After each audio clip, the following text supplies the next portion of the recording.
पार्टीमा रहँदै गर्दा यति चाहिँ बोल यति चाहिँ नबोल भन्ने किसिमको पार्टीमा त्यो खालको स्थिति आउनु हुँदैन जस्तो मलाई लाग्छ। र जहाँसम्म अहिले तपाईँहरूले प्रश्न गर्नुभयो तोसीमाजी र म हामी सँगै छौँ, प्रश्न चाहिँ अलिकति पुरानो भयो कि जस्तो लाग्यो। किनभने एउटा घटनाक्रमको परिवेशमा एउटा घटनाक्रम हुँदै गर्दा एउटा तत्समयमा हामीले हाम्रो धारणाहरू राखेका हौँ।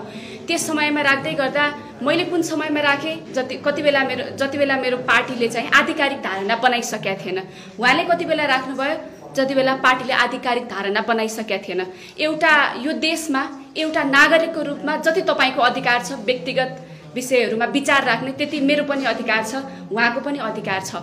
त्यसमा एउटा पार्टीमा जोडिराखिँदाखेरि चाहिँ राजनीतिक घटनाक्रमहरूमा त्यसमा मेरो पृष्ठभूमि मेरो आफ्नो चाहिँ बुझाइ मेरो के हो भन्ने कुरा मैले एउटा स्वतन्त्र नागरिकको रूपमा मैले राख्न पाउँछु जस्तो मलाई लाग्छ।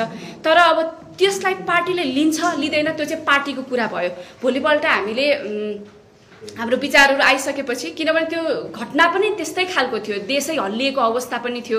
उहाँले एउटा कुरा भन्नुभयो, मैले एउटा कुरा भने, हाम्रो अन्य साथीहरूले पनि आफ्नो धारणाहरू राखिराख्नु भएको थियो। तर एउटा पार्टीको रूपमा राजनैतिक दलको हिसाबमा राष्ट्रिय स्वतन्त्र पार्टीले चाहिँ के धारणा राख्छ त भनेर भोलिपल्ट हाम्रो यहाँ बैठक भएर सचिवालयले चाहिँ एउटा विज्ञप्ति पनि निकालेको थियो। विज्ञप्ति होइन, अझ त्यसलाई प्रस्ताव बनाऊ, किनभने तत्समयमा जुन घटनाक्रमहरू भयो त्यो घटनाक्रमहरूमा एकदमै नयाँ पुस्ता र स्थापित दलहरू भनौँ, अब तीन ठुला दलहरू जसको विरुद्ध आन्दोलन भइराखेको थियो, त्यो सबै परिवेशलाई चाहिँ नि जोड्न सक्ने, ब्रिज गर्न सक्ने, त्यो सबै घटनाक्रमहरूलाई चाहिँ नि सन्तुलित हिसाबले एक ठाउँमा लिएर आएर संवादको वातावरण सिर्जना गर्ने सक्ने भूमिका चाहिँ राष्ट्रिय स्वतन्त्र पार्टीले खेल्न सक्छ भन्ने लागेर त्यसबेला हामीले प्रस्ताव अगाडि सारेका थियौँ राष्ट्रिय स्वतन्त्र पार्टीको तर्फबाट।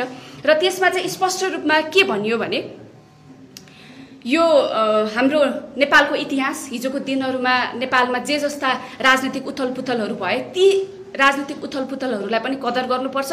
नयाँ आउने भावी पुस्ताले कस्तो नेपाल खोजेको हो ती कुरालाई पनि सम्बोधन गर्नुपर्छ र अहिलेको वर्तमान राजनीतिक परिवेशमा के आवश्यक छ त्यो कुरालाई पनि हेर्नुपर्छ भन्ने कुराहरू सबैलाई हेर्दै विज्ञप्तिमा चाहिँ एकदमै मजाले त्यसमा सन्तुलित हिसाबले संविधान पनि नभत्कियोस्, संविधानलाई कसैले त्याग्ने स्थिति पनि नआओस्, संविधानलाई कसैले चाहिँ छेडखानी गर्ने स्थिति पनि नआओस्, तर नयाँ पुस्ताको चाहिँ भाव पनि त्यसमा प्रकट होस् भन्ने हिसाबले त्यसमा हामीले एकदम स्पष्टसँग प्रस्ताव अगाडि सारेका छौँ। त्यो प्रस्तावमा चाहिँ हामीले जेएनजीको समर्थनमा सर्वपक्षीय सहमतिबाट एउटा अन्तरिम सरकार बनोस् भनेर हामीले त्यस्तो अपेक्षा राख्यौँ र उहाँहरूलाई चाहिँ एकदमै सबैतिरबाट वेलकमिङ होस् भन्ने किसिमको शुभेच्छा